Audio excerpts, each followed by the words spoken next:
إياك نعبد وإياك نستعين اهدنا الصراط المستقيم صراط الذين أنعمت عليهم غير المغضوب عليهم ولا الضالين. وقال الله تبارك وتعالى في عظمته النبي الكريم في الكلام المجيد والفرقان الحميد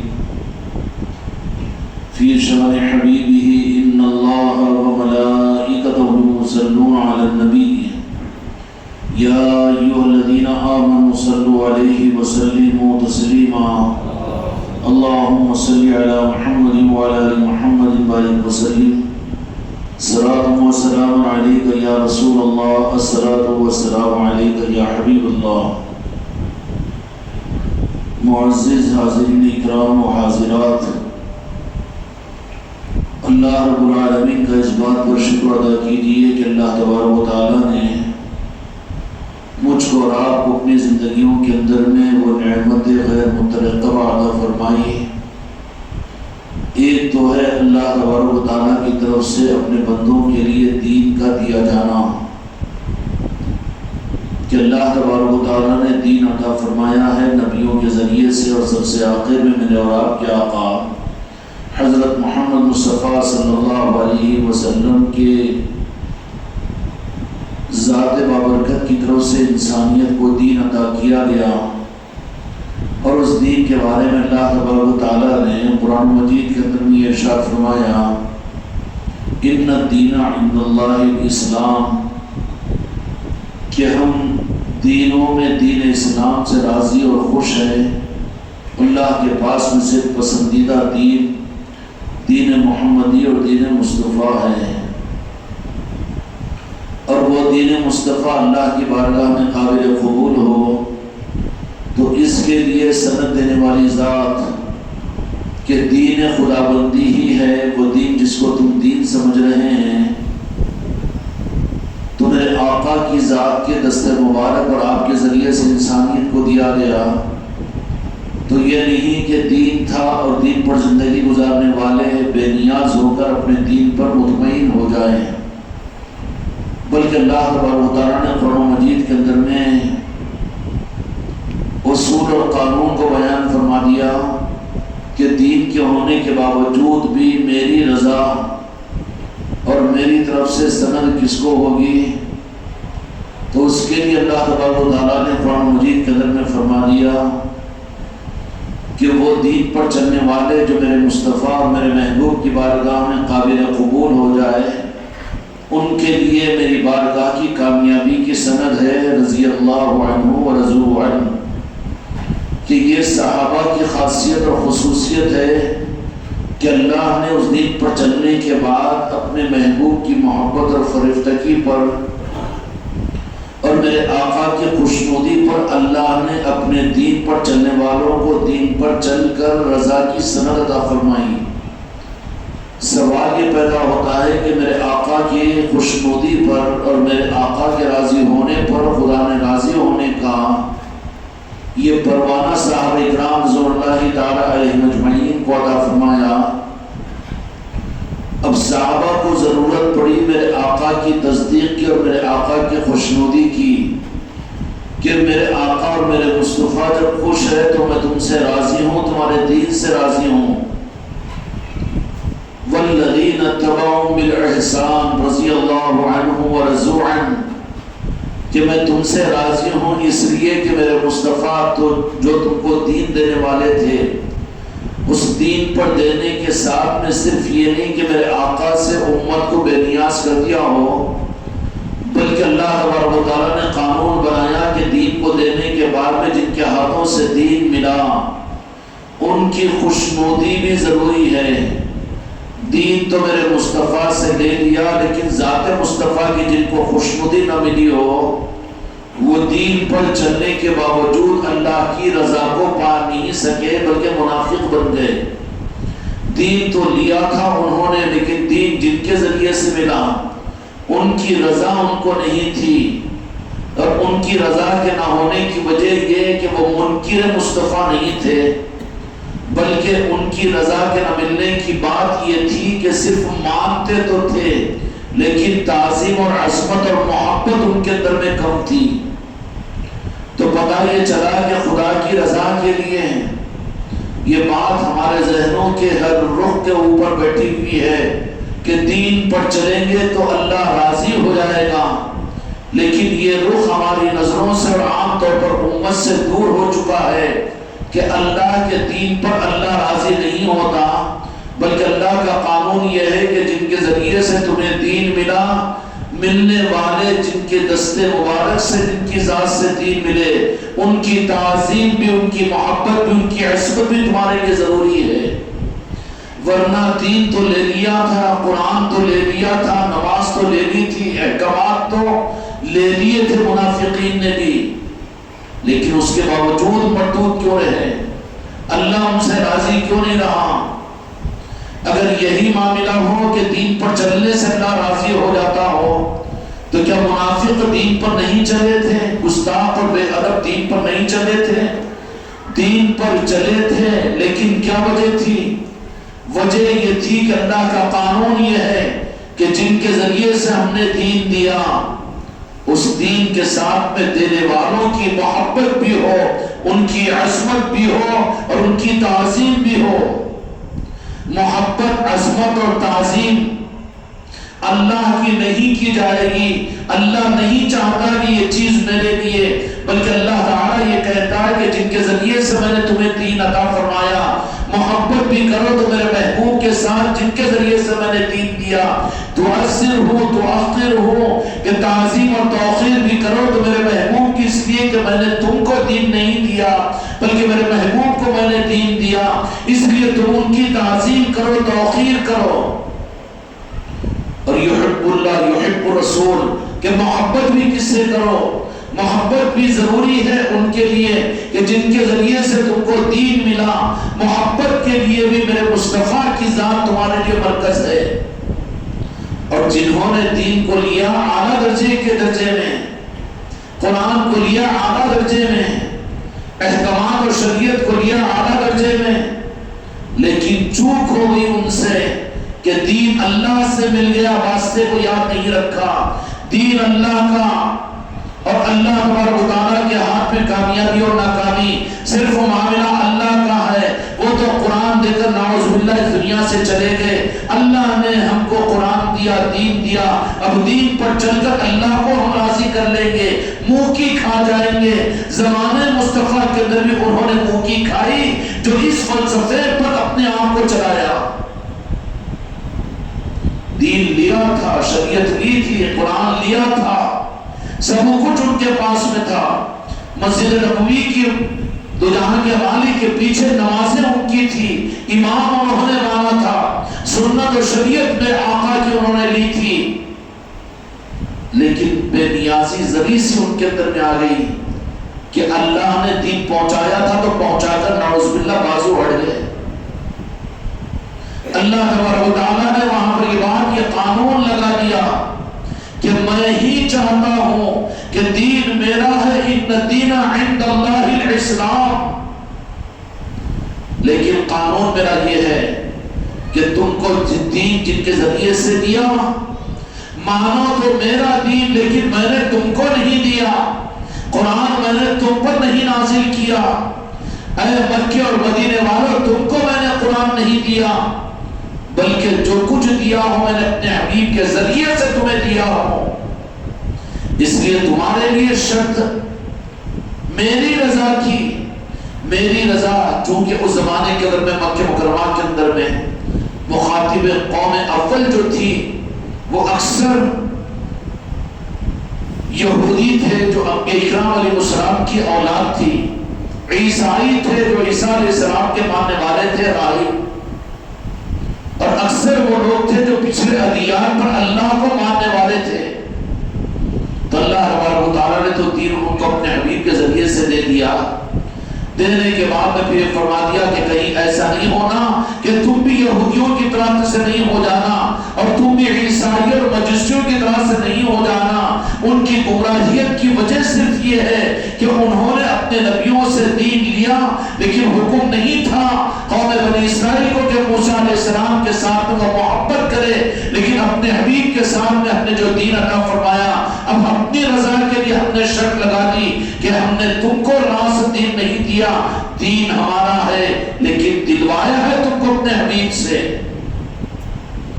اس لیے تمہارا دین ہمارے پاس میں قابل قبول نہیں ہوگا، تمہاری نمازیں قابل قبول نہیں ہوگی، اور تمہارا علم قابل قبول نہیں ہوگا، تمہارا عمل قابل قبول نہیں ہوگا۔ قبولیت کے لیے شرط ہے نالن پاک مصطفیٰ۔ اور کیا ہے نالن پاک مصطفیٰ؟ شرط ہے اللہ تبارک و تعالیٰ کی کہ دین میرا ہے، میں نے دیا ہے، رب میں ہوں، خالق میں ہوں، عبادت کے لائق میں ہوں، اور میں تمہارا رب ہوں، لیکن دین میں نے تم کو راست نہیں دیا بلکہ اپنے محبوب کے ذریعے سے دیا، تو جن کے ہاتھوں سے دلایا ہوں۔ اب میرا حکم یہ ہے کہ اگر تم میری رضا چاہتے ہو تو یہودیوں، میری رضا چاہتے ہو تو نصرانیوں، میری رضا اگر چاہتے ہو اے مجوسیوں، میری رضا اگر چاہتے ہو تو اہل قریش، کہ تم کو پھر میرے محبوب سے محبت کرنا پڑے گا، تعظیم اور ادب اور عظمت میرے مصطفیٰ کا کرنا پڑے گا۔ کیوں؟ کہ میں رب ہوں، مجھے تمہاری محبت کی ضرورت نہیں، مجھے تمہارے تعظیم کی ضرورت نہیں، اور مجھے میری عظمت کے بیان کرنے کی تمہاری مجھے ضرورت نہیں ہے، بلکہ یہ کانسیپٹ تو میں اپنے مصطفیٰ کے لیے کر دیتا ہوں۔ کیوں؟ کہ دین کہ تم ان کے شکر گزار بندے بن جاؤ، میرے مصطفیٰ کے قدر کرنے والے، تعظیم کرنے والے، محبت کرنے والے اور تعظیم کرنے والے بن جاؤ۔ میرا حکم یہ ہے اگر تم یہ کر دو گے تو پھر میں اس دین کے ذریعے سے تم سے راضی ہو جاؤں گا۔ خدا کا قانون تو خدا نے یہ بنا دیا، لیکن یہودوں کو اٹک گیا یہ کانٹا مچھلی کا گلے کے اندر میں، انا ابن اللہ، کہ ہم اللہ کے خاص بندے ہیں، اللہ کی اولادیں ہیں، اور ام سابقہ کے نبیوں کی ہم آل اور اولاد ہیں۔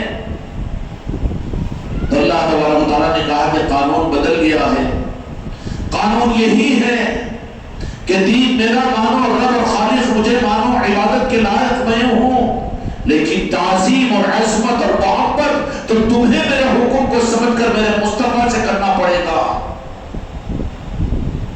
تو خدا کا قانون یہ بن گیا کہ جن سے تم کو نعمتیں ملتی ہے، یہ شرط اللہ کی صحابہ کرام سے تھی اور اس زمانے کے اندر بھی تھی، میرے آقا کی موجودگی میں تھی کہ نہیں تھی، کہ تمہارا دین میرے پاس میں رضا کا باعث اس وقت تک نہیں بنے گا، میں تمہارے دین سے راضی نہیں ہو سکتا، میں تمہارے سجدوں سے راضی نہیں ہو سکتا، میں تمہاری سنتوں سے اپنی رضا کا پروانہ نہیں دے سکتا۔ بات بڑی ہے، سمجھنے سے تعلق رکھتی ہے، ہلکے پن میں مت سمجھو بلکہ سمجھنے کی کوشش کرو۔ یا بری نواز سر کو میرے بچوں کو سمجھا دیجیے، اللہ تبارک و تعالیٰ نے قانون بنا دیا کہ دین میرا ہے، رب میرے ہیں، قیامت تک آنے والے بندے میرے ہیں۔ اگر تم میری رضا چاہتے ہو تو میری رضا کے لیے تمہارے لیے قانون یہ ہے کہ تم کو جن کے ذریعے سے میں دین عطا کیا ہوا ہوں، محبت تم ان سے کرو، تعظیم تم ان کی کرو، ادب تم ان کا کرو۔ کیا کرو؟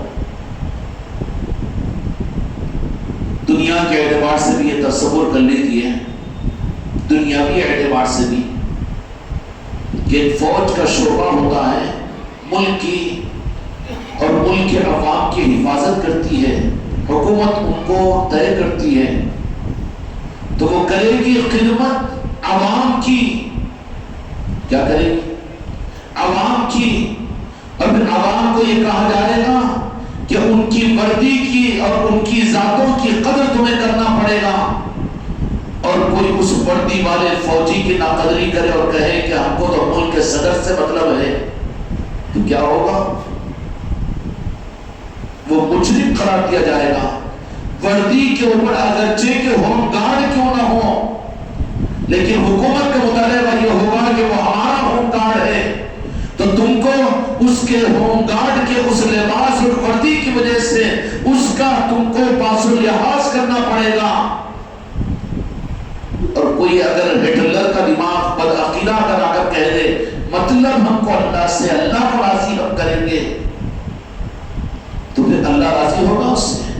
نہیں ہوگا۔ تو قانون کی بات ہے دنیاوی اعتبار سے بھی سمجھنے کے لیے، اللہ تبارک و تعالیٰ کا بھی یہی معاملہ ہے کہ دین اپنے بندوں کو اللہ نے دیا، قرآن اپنے بندوں کو اللہ تعالیٰ ہی کا کلام ہے، سب کچھ اللہ تعالیٰ نے، لیکن سب سے بڑا مسئلہ یہ ہے ہم کو نہیں دیا نا، دلوایا ہے اپنے محبوب کے ذریعے سے، اور جن سے دلوایا رب کا مطالبہ یہ ہوتا ہے کہ جن سے تمہیں دین ملے اور جن سے تمہیں ہماری پہچان ملے اور جن سے ہمارا وجدان ملے اور جن سے تمہیں حق ملے، نور کا نظام ملے،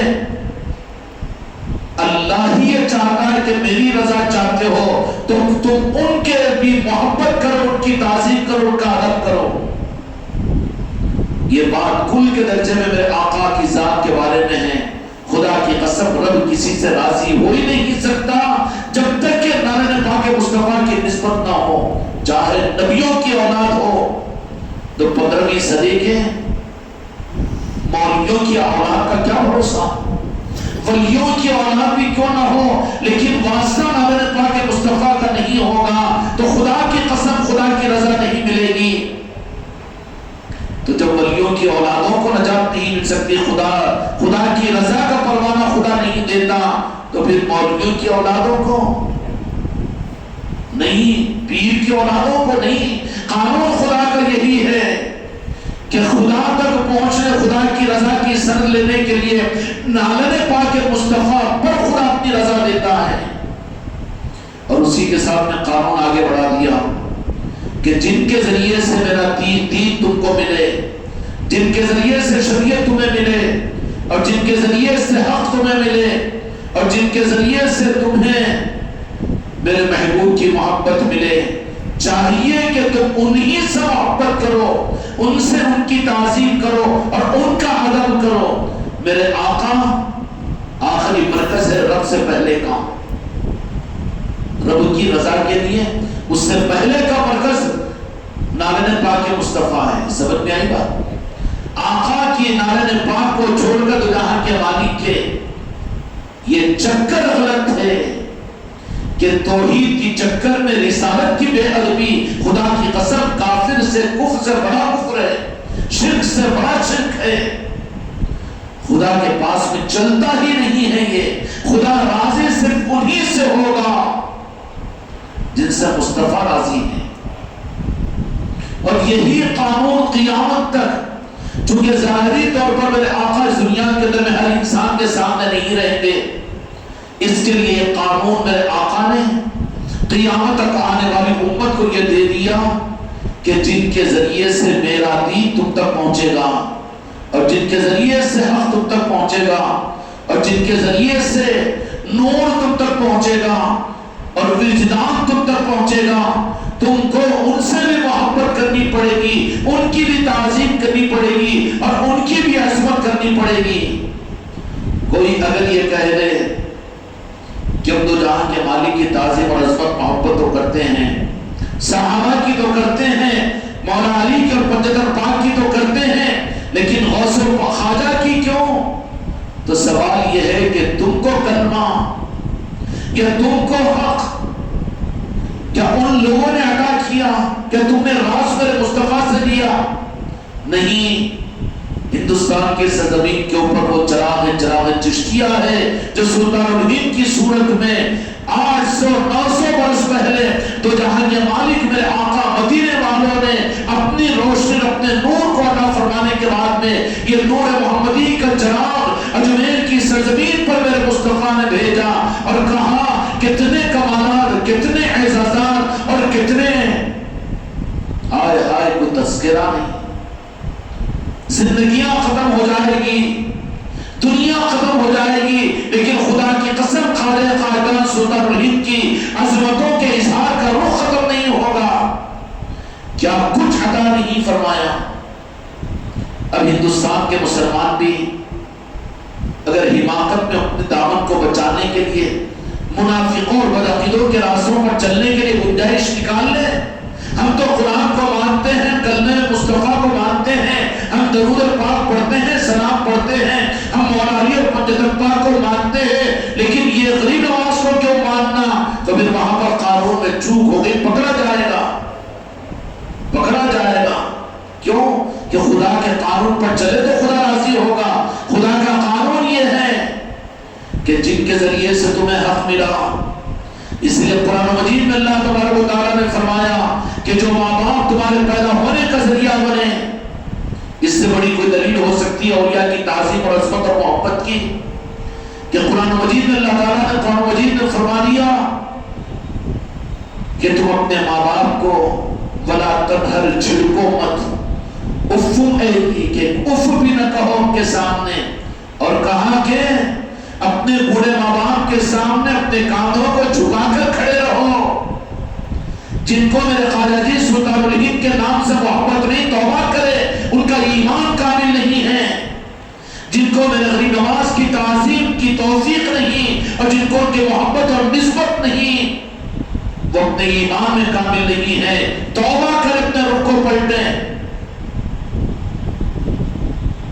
قرآن مجید میں اللہ تبارک و تعالیٰ نے، ہو سکتا ہے کہ تمہارے ماں باپ اور ہمارے ماں باپ تعظیم کے قابل، عظمت اور محبت کے قابل، لیکن رب قرآن مجید کے اندر میں کہہ رہا ہے کہ اگرچہ کہ تمہارے ماں باپ کافر ہی کیوں نہ ہوں، اور ایمان والوں کو حکم فرمایا کہ میری رضا اس وقت تک نہیں مل سکتی جب تک کہ تم اپنے ماں باپ کو اف بھی نہ کہو اور چھڑکو بھی نہیں، بلکہ اس سے زیادہ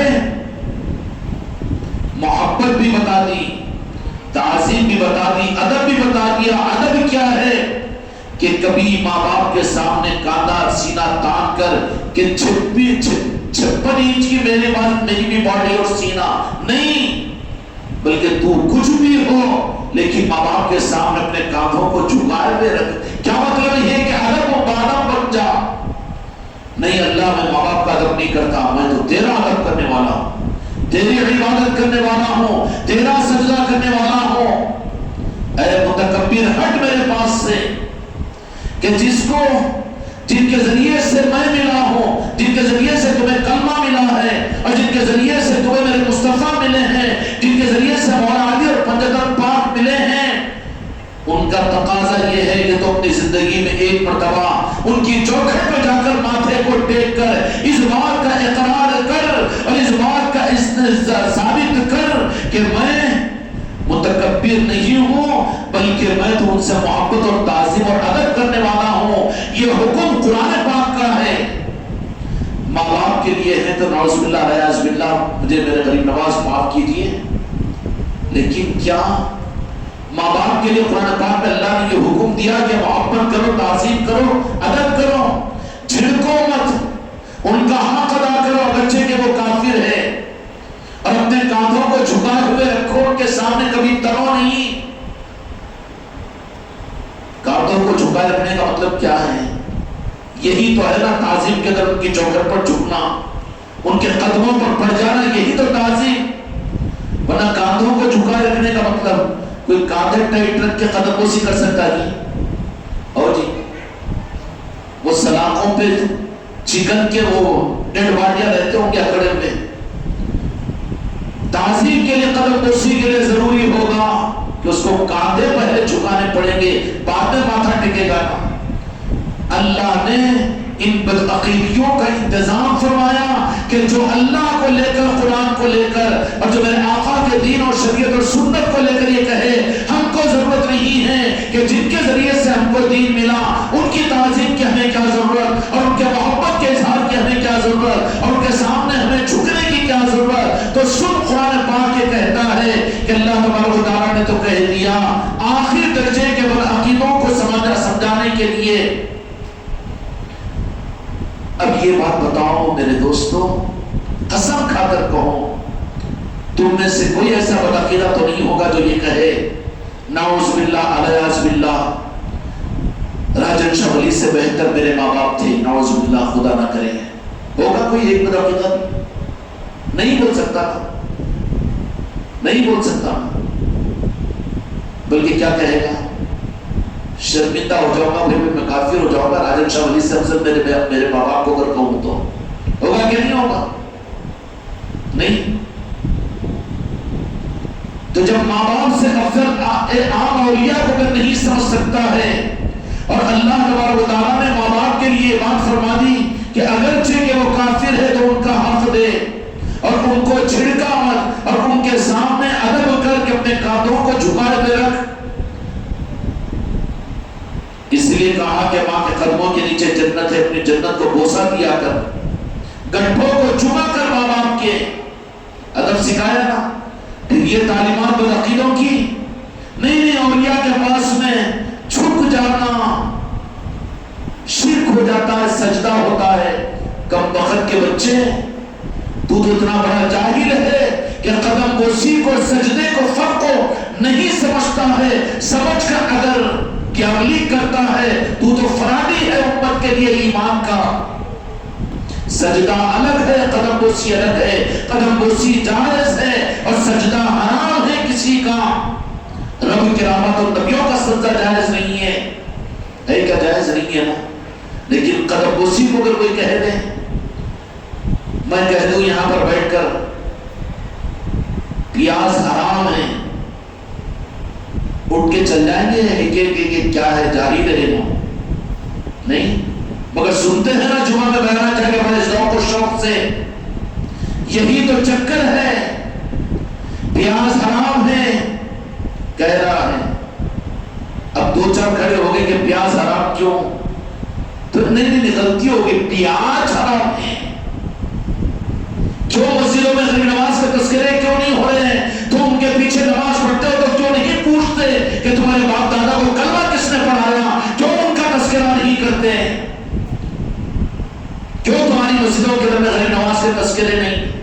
کیا قرآن حدیث کے خلاف ہے؟ جبکہ قرآن پاک میں اللہ تبارک و تعالیٰ نے یہ حکم دیا، ماں باپ جن سے تم پیدا ہوئے ہو تو تم اولاد ہے، تو میں چاہتا ہوں، میں رب ہونے کے باوجود میں یہ کہتا ہوں کہ میں یہ چاہتا ہوں کہ تعظیم اور محبت اور ادب اپنے ماں باپ کا کرو۔ تو ماں باپ سے بڑھ کر راجن شاہ ولی نہیں ہے، ماں باپ سے بڑھ کر تاج الاولیاء ہے کہ نہیں ہے، ماں باپ سے بڑھ کر سامر پاک ہے کہ نہیں ہے، ماں باپ سے بڑھ کر خواجہ خواجگاہ سلطان الہند، ہمارے کفر کو معاف کیجئے، خواجہ خواجگاہ جتنے ہمارے آبا و اجداد، ہمارے رشتہ دار، ہمارے خاندان کے لوگ گستاخ اولیاء ہے، غریب نواز کی توہین کرتے ہیں، اور جو وہاں کے جا کر ماتھا ٹیکنے کو شرک اور سجدہ کہتے ہیں، خدا نے توبہ کی توفیق عطا فرمائے اور ان کے لیے راستوں کو آسان فرمائے۔ قرآن پاک میں اللہ تبارک و تعالیٰ نے اپنے کلام میں خود فرما دیا کہ قصہ ہی باقی نہ رہے، تو جو اس طرح سے سمجھا ان کو تو کہے کہ ماں باپ کے لیے تو یہ حکم ہے، تو پھر کیا اولیاء ان سے بڑھ کر نہیں ہے؟ خدا کی نظر کے اندر اولیاء کا مقام تیرے ماں باپ سے زیادہ نہیں ہے؟ مقام ہے کہ نہیں؟ بات قرآن کی ہو رہی ہے، کسی فلسفے کی، کسی تفسیر کی نہیں، اور کسی علامہ کی نہیں، کسی مولانا کی نہیں۔ تو فیصلہ کرنا پڑے گا کہ اگر ماں باپ سے زیادہ مقام اگر اولیاء کا ہے، مانتے ہو کہ نہیں مانتے ہو؟ تو پھر جب ماں باپ کے لیے جو حکم قرآن مجید کے اندر میں ہے، خدا کی قسم اولیاء کے بارے میں ہوگا کہ نہیں ہوگا؟ ماں باپ تمہارے جسم کے وجود کا ذریعہ ہے، اگرچہ کہ وہ کافر ہو کر تمہیں کافر پیدا کرے، لیکن اولیاء کون ہیں؟ اولیاء تو وہ ہے جو تمہارے روحانی باپ ہے، اور تم کو ایمان عطا کیا ہے، تم کو اللہ کی پہچان عطا کی ہے، اور تم کو جہاں کے مالک کی نسبت عطا کی ہے، اور تم کو جنت پاک کی پہچان عطا کی ہو، تو قسم کھانا پڑے گا کہ ہمارے ماں باپ سے زیادہ اولیاء کی عصمت خدا کے پاس میں ہے۔ اور خدا کا حکم یہ ہے کہ ماں باپ کا جو حکم ہے کہ تعظیم اور محبت اور ادب کرو، تو اس معنی کے طرف قرآن پاک کی سائر کے مطابق میں ان سے زیادہ، لاکھوں گنا زیادہ ہم کو خواجہ خواجگان کا، راجن شاہ ولی اور تاج الاولیاء کا اور کل دنیا کے اولیاء کی تعظیم اور محبت اور ادب کرنے کا حکم بتاؤ رب کا ہے کہ پیر کا؟ کس کا ہے جی؟ رب کا کہ پیر کا؟ رب کا نا؟ جو گم سن بیٹھ رہے ہیں وہ ہاں تو بولو، غلط ہے تو پھر ٹوکو مجھے۔ کس کا حکم ہے؟ اجمیر شریف کی دعوت دی جاتی ہے، محفلیں سجائی جا رہی ہے اور محفلیں ہو رہی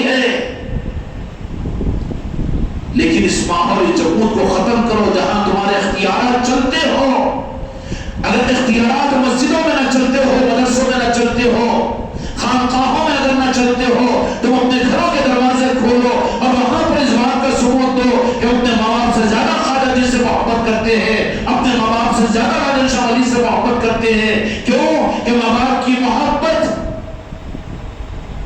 قیامت کے میدان میں ان کو ان کا حق دینا پڑے گا۔ ماں باپ نیکیاں تم کو عطا نہیں کریں گے۔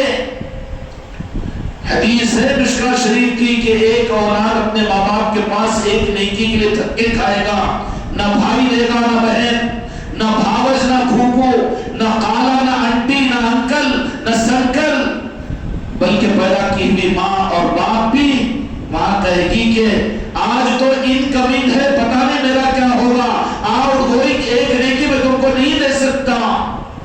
ماں بھی انکار کر دے گی حدیث پاک کے مطابق میں۔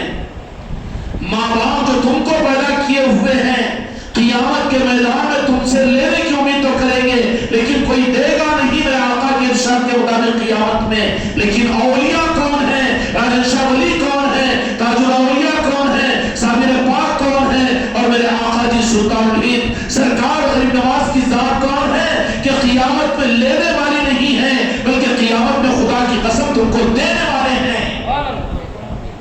اگر امت کو دینے والوں سے کاٹ دے تو کتنا بڑا افراد ہے امت کا۔ امت کو محروم کر رہے ہیں، محروم کر رہے ہیں کہ نہیں کر رہے ہیں؟ یہ خواجہ جی کی نسبتیں کیوں، یہ محفلیں کیوں چھپ رہا ہے تجھے؟ جہاں تک ہو سکے ہو میرے دوستو، صرف یہاں پر آ رہے ہو یہ کافی نہیں ہے، بلکہ تم دعائیں تو کر سکتے ہو کہ یا اللہ شہر حیدرآباد کی ہر مسجد کے اندر میں ہم کو شکر گزاری اور احسان مندی اور ادب کے لیے خواجہ خواجگان کی محفلیں ہماری مسجدوں کے ممبروں سے کروا دے، یہ تو کر سکتے ہیں۔ یا پھر کرنے کے اعتبار سے یہاں کی چھٹی شریف کی محفل ختم ہوگی، منڈی لا کر منافقت کا ثبوت نہ دیجیے۔ 6 تاریخ کے بعد میں انشاءاللہ گھروں پر محفلوں کا اہتمام ہوگا، ہر گھر کے اندر محفل ہوگی، تو وہ اس بات کا ثبوت کہ ہم اپنے اولیاء کو، غریب نواز کو اپنے ماں باپ سے زیادہ ہم اہمیت دیتے ہیں، اس لیے کہ قیامت کے میدان میں تمہارے سگے ماں باپ پیدا کرنے والے وہ لینے والے ہوں گے، دینے والے نہیں ہوں گے حدیث پاک کے مطابق میں۔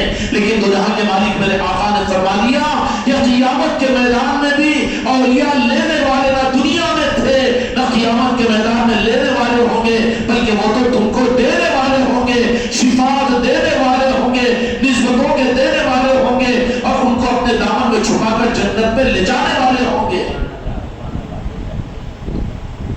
اس کو ہم نے کوئی جذباتی اور کوئی مسلکی اور جماعت کا نظام بنا دیا۔ بد عقیدوں کا تو وہ رونا اور پھر ہم اولیاء کو ماننے والوں کا یہ رونا کہ صرف ایک جذباتی عنوان بنا دیے کہ چلو غریب نواز کے نام کی مجلس نہیں۔ فکر کرو اور جائزہ لو اپنی ذات کا، اور قرآن پاک کے مطابق میں نے تم کو بتا دیا ہوں، میں کیا بتایا ہوں بلکہ مجھے خود پہلا سبق یہ ملا ہے، آج تک مجھے خود بھی اس کا اندازہ نہیں تھا۔ آپ کو معلوم تھا کیا تھا؟ ہوگا قرآن پاک میں اللہ تبارک و تعالیٰ نے قانون بنا دیا کہ میں نے جن کے ذریعے سے تمہیں دیا ہوں، پہلے تو میرے مصطفیٰ کو دین دیا تو کہا کہ جن کے ذریعے سے ملا اگر وہ راضی تو میں راضی، اگر وہ راضی نہیں تو میں راضی نہیں۔ دین پر چل لو، چاہے جتنا چل لو، گھٹنوں کے نیچے کرتے پہن لو، پنڈلیوں کے اوپر پیجامے پہن لو، اور 5 میٹر کی پگڑیاں باندھ لو، صافے باندھ لو، کچھ بھی کر لو، لیکن میرے مصطفیٰ کے بغیر میرے پاس سے میری رضا تم کو نہیں مل سکتی، چاہے تم نبیوں کی اولاد کیوں نہ ہو۔ قانون بنا دیا۔ اب اس کے بعد میں پھر میرے آقا تک نہیں بلکہ اس برکت کے دروازے کو کھول دیا کہ قیامت تک میرے محبوب آپ کی امت آئے گی۔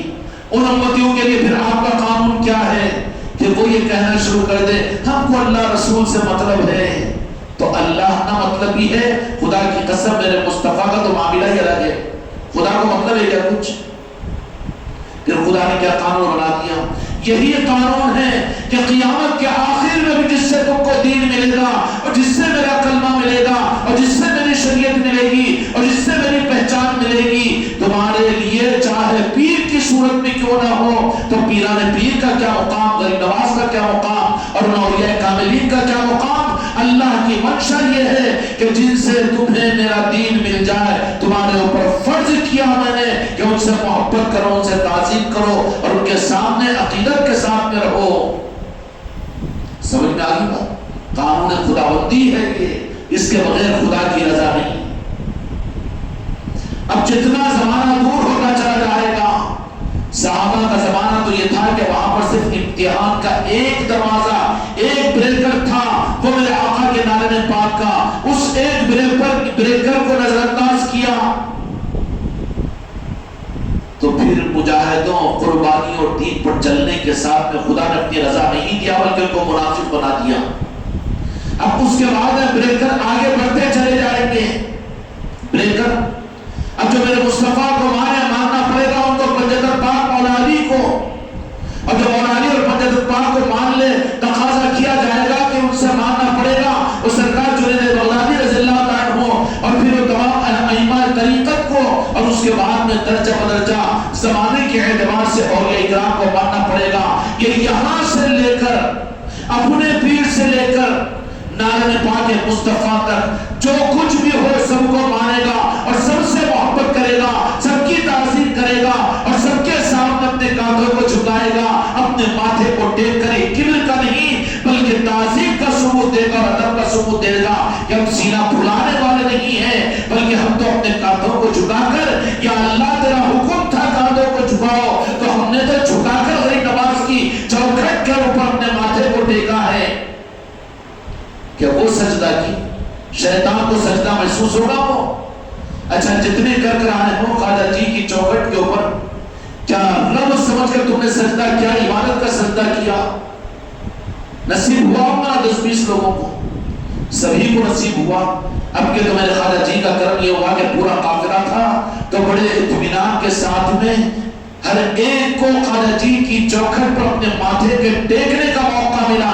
ایک نہیں کئی مرتبہ ٹیکنے کا موقع ملا کہ نہیں ملا؟ تو ماتھے کو ٹیکا تو عبادت کا سجدہ سمجھ کر، وہ تو سمجھ رہا ہے پاگل، پیاز کو پیاز بنا رہا ہے، تو پیاز کو پیاز کہہ رہا ہے، تیری رفو چکر ہے وہ دین کو بیچ رہا ہے تو. لیکن حکم خدا تو یہی ہے، ہم رب سے بھی یہی کہہ دیں گے کہ تم نے خواجہ جی کی چوکھٹ پر ماتھے کو کیوں ٹیکا؟ تو ہم تو کہیں گے کہ اللہ تیرا حکم تھا کہ پیدا کیے ہوئے ماں باپ کے سامنے کاندھوں کو جھکاؤ. تو پھر جنہوں نے جسم کا وجود دیا ان کا حق یہ ہوگا تو ماں باپ ہماری نسلوں سے زیادہ ہم کو، ہمارے پاس تو عظمت خواجہ جی کی اور راجن شاہ ولی کی تاج الاولیاء کی ہوتی ہے. اس کے لیے کوئی بیر نہیں ہوتا کہ ہم تیرے حکم کے پورا کرنے کے لیے اپنے کاندھوں کو جھکا دیتے ہیں. کاندھوں کو جھکا کر ہی تو تعظیم کی جاتی ہے نا. اکڑنے والا متکبر ہوتا ہے، کاندھے بغیر جھکائے ہوئے قدم بوسی کر سکتا ہے؟ نہیں کر سکتا. کاندھوں کا جھکانا کا مطلب یہ ہے کہ قدم بوسی کی جائے، اور کیا ہے قدم بوسی، اور حکم ہے اللہ تبارک و تعالیٰ کا کہ ماں باپ کے سامنے اپنے کاندھوں کو جھکائے رکھو. کاندھوں کا جھکانے ہی کا مطلب یہ ہے کہ ان کے سامنے اکڑو مت، ان کے سامنے اپنے کو بڑا مت بتاؤ اور تم ان کے سامنے اپنے آپ کو بڑا سمجھنے کی کوشش مت کرو، بلکہ عاجزی میں تمہارا چھوٹا ہوں. اس کی انتہائی حالت جو ہوتی ہے وہ نالین پر اور پھر قدموں پر پڑ جانا قدم بوسی کی صورت میں ہوتا ہے. قدم بوسی کیا ہے؟ کیا آپ بڑے ہیں، میں بالکل چھوٹا، میں تو اس قابل نہیں کہ آپ کے قدموں پر پڑ جاؤں. یہ ہے قدم بوسی کا رمز. قدم بوسی کا کال مکتا نہیں ہے، دھیڑا مانگا جیسا بولتے کال مکتا، 50 روپے کی وجہ 500 روپے کی کال مکتا سارا کال مکتا تھوڑی ہے پاگل. کیا کریں گے؟ شریعت والوں کو بھی تو معلوم ہی نہیں ہے نا، دین دعوے ہیں. کال مکتا ہے کیا وہ پاؤں پڑنا ہے کیا؟ وہ کوئی پاؤں پڑنا ہو کے پاؤں پڑتا ہے کیا پیر کے؟ وہ تو قدم بوسی ہے. اللہ تبارک و تعالیٰ کی منشا ہے کہ اپنے کاندھوں کو جھکا دو اور اپنے کبر سے اپنا اعلان کرو کہ متکبر نہیں ہے بلکہ جو ذات ہمارے سامنے ہے ہم ان کے سامنے اپنے کو کچھ نہیں سمجھتے، اپنے کو کچھ نہیں سمجھتے. تو اس کا اظہار کی صورت میں پھر اپنے ماتھے کو وہاں پر ٹیک دیا جاتا ہے. ٹیکا جاتا کہ نہیں جاتا؟ دلیل مل گئی قدم بوسی کی قرآن پاک سے بھی؟ ضرورت نہیں ہے، مگر ہم تم کو سمجھانے کے لیے بول رہے ہیں تانا مت دو. جو کچھ بھی اولیاء کے نظام میں خدا کی قسم یہی حق ہے، اس کے علاوہ جو کچھ ہے وہ فق ہے. یہاں دلائل کے ڈھونڈنے کی ضرورت نہیں ہے، یہاں پر شک کی ضرورت نہیں ہے، یہاں پر سوچنے کی ضرورت نہیں ہے. کیوں کہ غریب نواز کو جہاں کے مالک میرے آقا مدینہ پاک سے اس ملک میں کس لیے بھیجے تھے؟ انسانیت کو ایمان دینے کے لیے، مدینے کا نور دینے کے لیے. تو کیا وہ خواجہ جی نعوذ باللہ علیہ رسول اللہ کتنا بڑا الزام ہوگا کہ ان کے نظام کو اور ان کے طریقوں کو ہم یہ کہہ رہے ہیں کہ یہ شرک ہو رہا ہے، یہ قدم بوسیاں ہو رہی ہے، یہ بدعت ہو رہا ہے اور یہ ایسا ہو رہا ہے، اتنا نہیں کرنا. تو اعتراض خواجہ جی کے اوپر تو کر رہا ہے، تو بواسطے اعتراض خواجہ جی کے کہ میرے آقا نے تو مدینے سے امت کو ایمان اور حق کو شریعت دینے کے دین دینے کے لیے بھیجا، تو میرے خواجہ جی نے کہ نعوذ باللہ بدعت دی ہے، شرک دیا ہے نعوذ باللہ، اور کیا گمراہیتیں دی ہیں؟ خدا کی قسم گمراہیتیں نہیں، بلکہ جو اصل خواجہ جی کا نظام ہے اس نظام ہی کا نام حق ہے، اس نظام کا ہی نام حق ہے. اور حق کی تصدیق ہندوستان کے ہر دیندار کے لیے ضروری ہے کہ خواجہ جی کرے. کیوں؟ وہ کہے گا کہ نہیں میں مکے کی حکومت کے دین پر تھا، ان کے طریقوں پر تھا، میں ان کے طریقوں پر تھا. طریقے ہیں چلنے کے لیے، اس کا انکار نہیں، طریقے ہیں چلنے کے لیے، میں انکار نہیں کر رہا ہوں. میں خود مقلد ہوں، امام ابو حنیفہ رحمۃ اللہ علیہ کا ماننے والا ہوں، ہے نا؟ آپ حضرات بھی تو وہی ہیں، کوئی امام شافعی کا ہوگا، کوئی امام احمد بن حنبل کا ہوگا، کوئی امام مالک کا ہوگا دنیا میں. یہ تو پھر کیا ہے؟ تقلید کے لیے ہے، تقلید کے لیے، تقلید کے لیے کہ ان کی شریعت کے جو بنائے ہوئے مسائل اور اصول ہے اس کے مطابق میں چلے. میں خود مقلد ہوں، غیر مقلد نہیں ہوں. میں امام ابو حنیفہ رحمۃ اللہ علیہ کا ماننے والا ہوں، لیکن میں یہ کہہ دوں کہ میں تقلید امام ابو حنیفہ رحمۃ اللہ علیہ کی کرتا ہوں تو امام ابو حنیفہ رحمۃ اللہ علیہ بھی یہی بات کہیں گے کہ تقلید تو میری کرے گا، لیکن محبت اور تعظیم اور ادب تو تجھے خواجہ قاجار کا کرنا پڑے گا، اس لیے کہ تو ان کی رعیت ہے. کسی کی نجات امام ابو حنیفہ کے ذریعے سے نہیں ہوگی، رحمۃ اللہ علیہ کے ذریعے سے، امام مالک اور امام شافعی کے ذریعے سے. وہ تو رہبری کرنے والے ہیں، رہبری کرنے والے ہیں. وہ مسلک ہے جس پر چلنا ہے، طریقہ انہوں نے بتایا دین پر چلنے کا. لیکن نجات کے لیے اور اللہ تبارک و تعالیٰ کی منشا کے لیے محبت اور تعظیم اور عظمت اور ادب، تو جن سے تمہیں امام ابو حنیفہ رحمۃ اللہ علیہ کا مسلک ملا، اور جن سے مصطفیٰ کا کلمہ ملا، اور جن سے تمہیں اللہ کا کلام ملا، ہندوستان والوں بتاؤ اپنے کفر سے اور اپنی ناقدری سے توبہ کرو. وہ کون سی ذات ہے؟ وہ سلطان ولید غریب نواز کی ذات ہے کہ نہیں؟ اب ان کی تعظیم اور ان کی محبت اور ان کا ادب، اس کا ثبوت اپنی زندگی کی آخری سانس تک دینا ہے مجھ کو تم کو. یہ کوئی اسی مہینے پر ختم یا اس سال کر لیے بعد کے سال میں نہیں. خدا کی قسم انہی چیزوں کے ساتھ میں جان کو جب تک رب کے حوالے نہ کر دو، ان نسبتوں کو سنبھالے رکھو، سنبھالے رکھو، سنبھالے رکھو. امام شافعی رحمۃ اللہ علیہ، امام ابو حنیفہ رحمۃ اللہ علیہ، امام احمد بن حنبل رحمۃ اللہ علیہ، یہ مسلک ہے.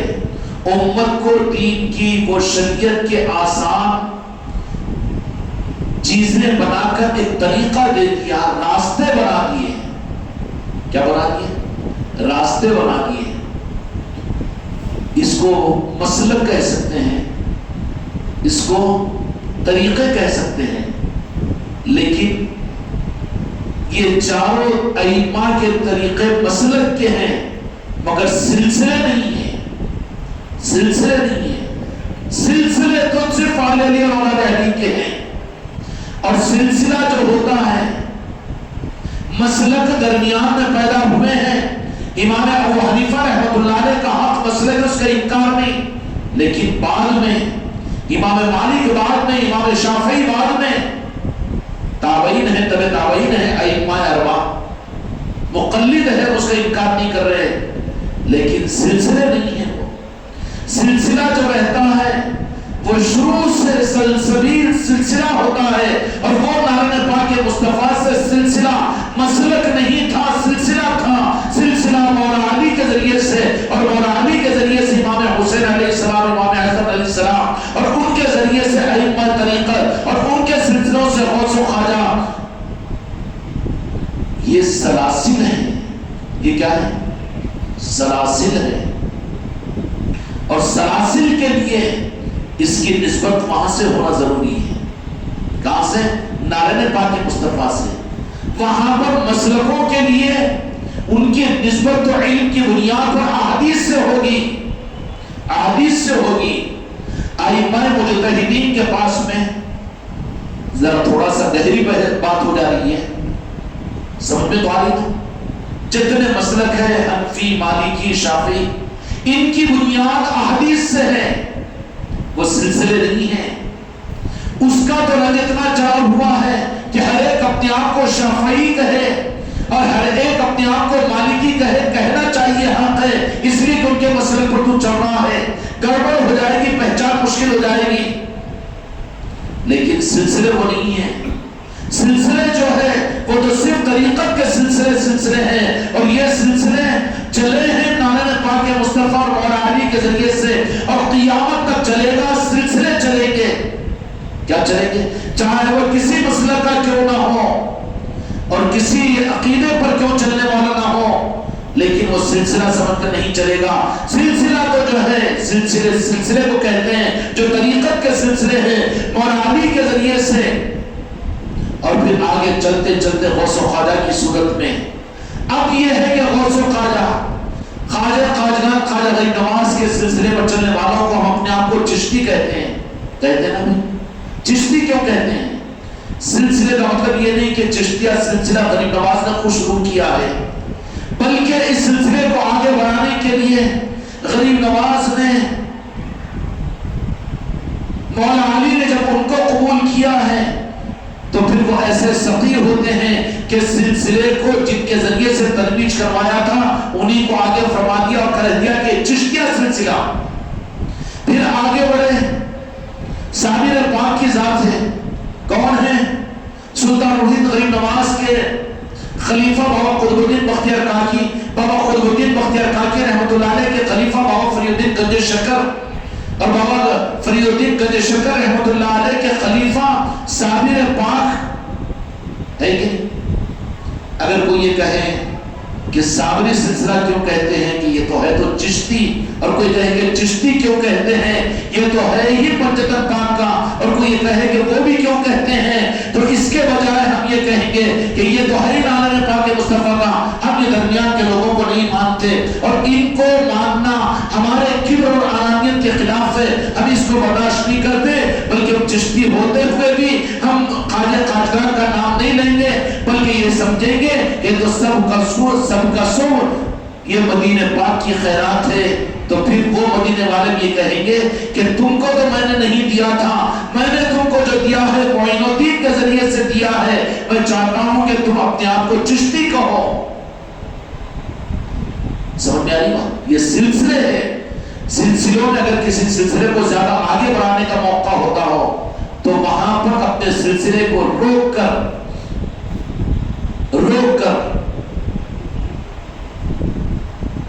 سبل کر کہنا پڑتا ہے، طریقت کا نظام نہیں ہے، وہاں پر روک کر ان کی ذاتوں کو مینارہ بنا دیا جاتا ہے۔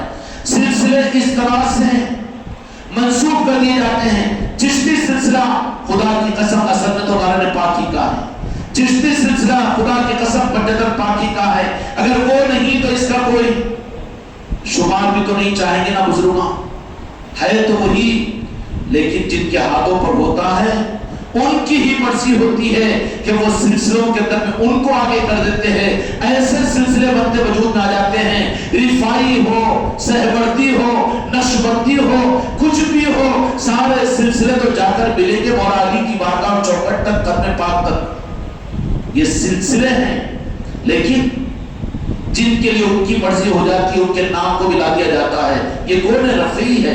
یہ کون ہے؟ نقشبندی ہے. بہاؤالدین نقشبندی ہے، ان کے نقشبندیاں بولے جائیں گے. یہ چشتی ہے، خواجہ خواجگان کے سلسلے سے فیض یافتہ ہے. یہ صابری ہے تو یہ صابر پاک کے ذریعے سے ان کو خواجہ جی کی نعمت ملی ہے. تو اب خواجہ جی بھی خود یہ نہیں چاہیں گے کہ صابری تم صابری اپنے کو مت کہو، بلکہ اصل میرا ہی سلسلہ ہے. میرے خواجہ جی نہیں چاہیں گے، بلکہ خواجہ جی کے منشا بھی یہی ہوگی کہ تم اپنے کو صابری کہو، اس لیے کہ صابری سلسلہ بھی تو اس کی جڑ بھی تو خواجہ خواجگان کی ہے، اور چشتیہ جڑ ہے.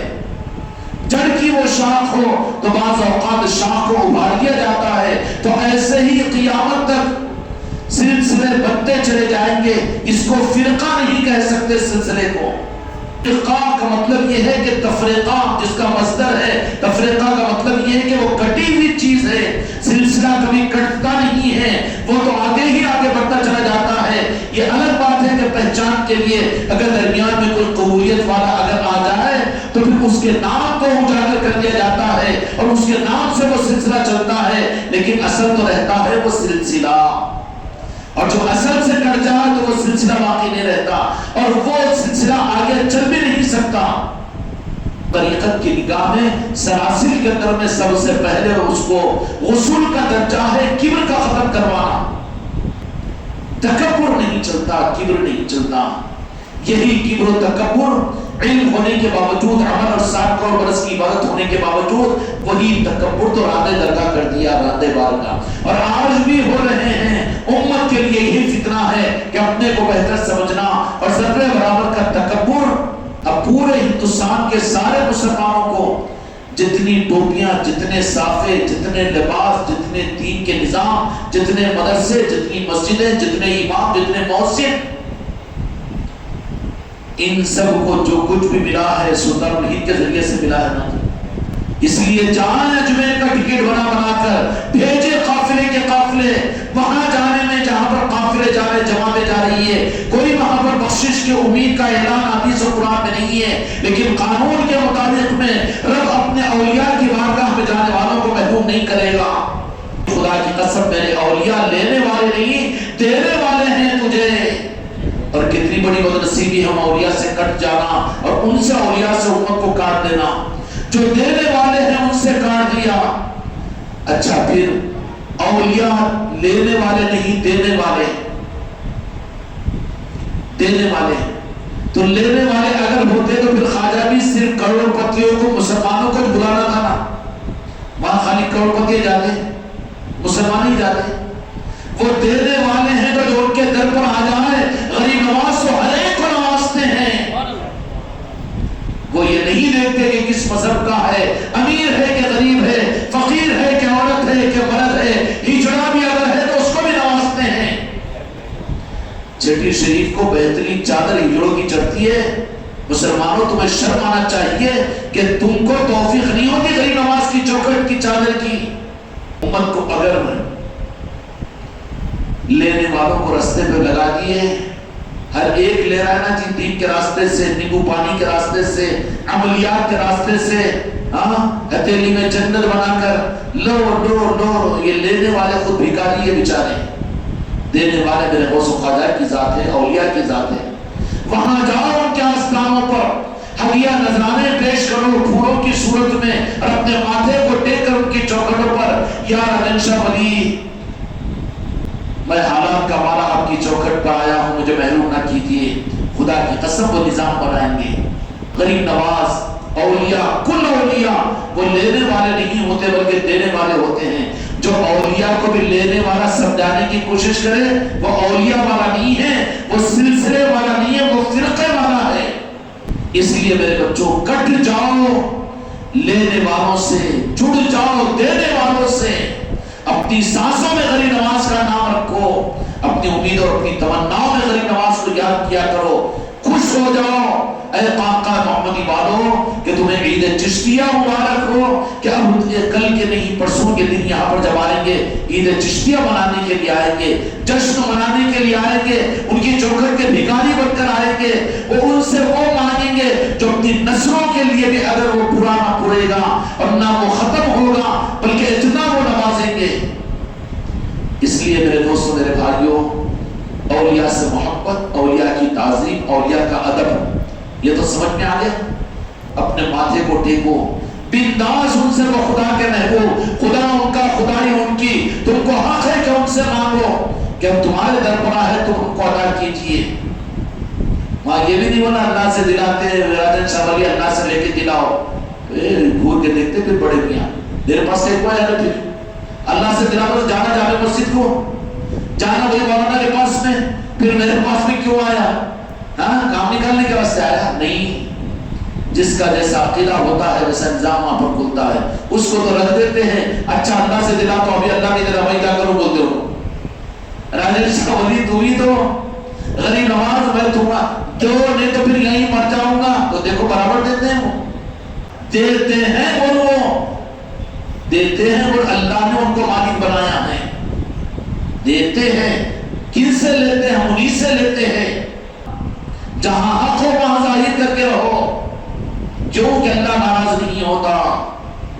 اللہ تعالیٰ چاہتا ہی ہے کہ جن سے تم کو دین ملے تم ان کی تعظیم کرو، ان کی محبت کرو، ان کے سامنے کانے جھکا کر ان کے اپنے ماتھے کو ان کے قدموں پر، ان کی چوکھٹوں پر ٹیکو، اور جو ان کا بڑھ جاتا ہے خدا کی قسم ناز رکھتے ہیں۔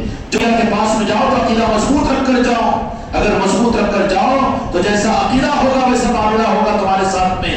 ایک سرفرے بیچارے انہوں بھی تھے نا جو اورنگزیب عالمگیر، آگے وہاں پر آئے میرے سلطان ہند کی بارگاہ کے اندر میں، جیسا تمہارا عقیدہ ہوگا ویسے ان کا معاملہ ہوگا، ہوگا کہ نہیں ہوگا؟ اورنگزیب عالمگیر بھی پہنچے اندھا نابینا، یا خواجہ مجھے آنکھ دے، یا خواجہ مجھے آنکھ دے، یا خواجہ مجھے آنکھ دے۔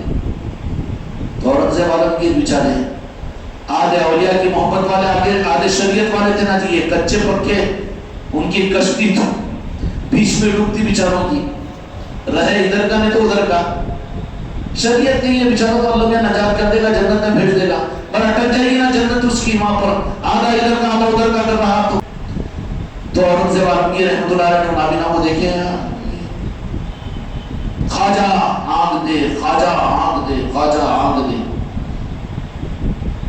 تو بولے کہ کتنے کب سے تو بولے اتنے مہینے ہو گئے یہاں پر، تو پھر خواجہ آنکھ دے رہی نہیں تھا، پھر کئی کو مانگ رہا ہوں سے اللہ سے مانگنا، نہیں میں اللہ سے نہیں مانگتا ہوں، خواجہ سے لے تو آنکھ، کتنے مہینے نہیں کتنے سال میں بھی دینے تو مجھے پرواہ نہیں، میں کہاں جانوں خدا کو، میں تو خواجہ کو جانتا ہوں۔ ارے ایسے ہونا پڑتا تھا، دن مڑ رہا تو اس میں ردے دے برمدان جو معذور ہے۔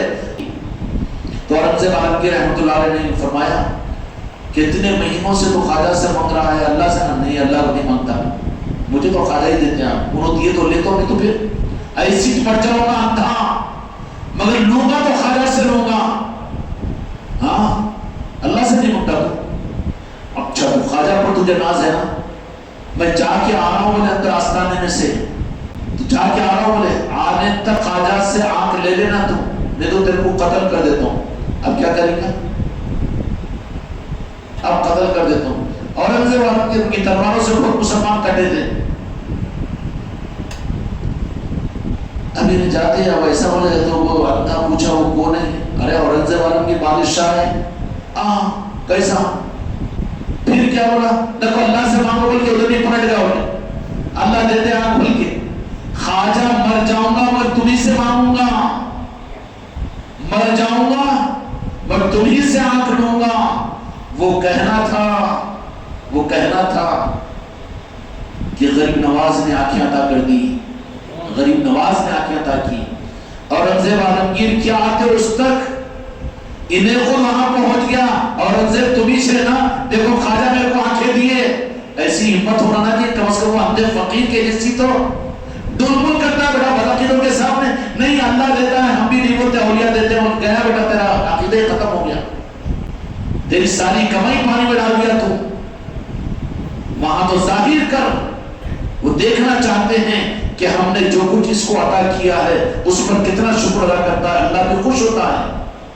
اب انہیں خود جا کے وہ فقیر اندھا پہچانتے کہ تمہیں کو ہٹا اس کو کون ہے، کون ہے؟ ارے وہ تو اندھا تھا نا، یہ دیکھو غریب نواز آنکھیں دیے میرے کو، تو اللہ سے نہیں مانگا، خواجہ سے مانگا بولے۔ تو پھر یہ ہوا کیا؟ تو بولے کہ خیرات مانگنے کے لیے اندھا چھوڑ کے خیرات خود ملتی تھی، خیرات کی لالچ کے بیچ میں، اس لیے خالی بولتا تھا زبان سے، خواجہ آنکھ دے، خواجہ آنکھ دے، پر جان پر آئی تو خواجہ سے سچے دل سے مانگا بولے تو ان کے پاس دل کا سکہ چلتا نا، خالی اوپر کی چیزیں بولے تو وہ بھی رکھ دیتے ویسی تو بولے کہ دل سے مانگا نہیں، اللہ سے نہیں مانگا، خواجہ سے مانگا بولے تو آنکھ خواجہ دی میرے کو، خواجہ اور کیا دیکھنا ہے، دیکھو دگرے نکال دیا، تم سے اچھا کیا میرے کو بولے اور ان سے معلوم کی۔ اس لیے میرے بچوں اولیاء دینے والے ہوتے ہیں، اپنی نسلوں کو ساری امت کو دینے والوں کے دروں سے جوڑو، ورنہ امت آج پریشان ہے، امت کے لیے کوئی راستے نہیں ہے، جہاں جا رہے ٹھوکر کھا کر گر رہی ہے امت، کہیں پر ان کو سہارا ملنے کے تیار نہیں۔ خدا کی قسم دینے والے اولیاء کے آستانے ہیں، امت کو اولیاء کے آستانے سے جوڑو، اور خوش نسبتی ہماری اور تمہاری یہ ہے کہ سلطان الہند خواجہ خواجگان کی نسبتیں ہم کو تم کو حاصل ہے، اس لیے عید چشتیہ کے اندر میں خود بھی آؤ اور اپنے اہل و عیال کو بھی لے کر آؤ، اور ان کو ان کی محبتوں کے پیدا کرنے کے لیے اپنے گھروں کے اندر میں چشتیہ محفلوں کو بھی قائم کرو، اور اپنے گھروں کے اندر میں تذکرے کرو، غریب نواز کی محبت کا اظہار کرو اپنی اولادوں کو، کیونکہ اولادوں سے زیادہ میں غریب نواز سے محبت کرتا ہوں، یہ بات کہو دل بنا کر کے اپنی اولاد کے سامنے، کرو گے اپنے رشتہ داروں سے کرو گے کہ وہ کرے بغیر تم کو سکون نہیں ملے گا، جب ہے تمہارے دل سے محبت خواجہ جی کی۔ یا غریب نواز ایسی محبت اپنے سے ہر ایک کو عطا فرمائے، بحق لا الہ الا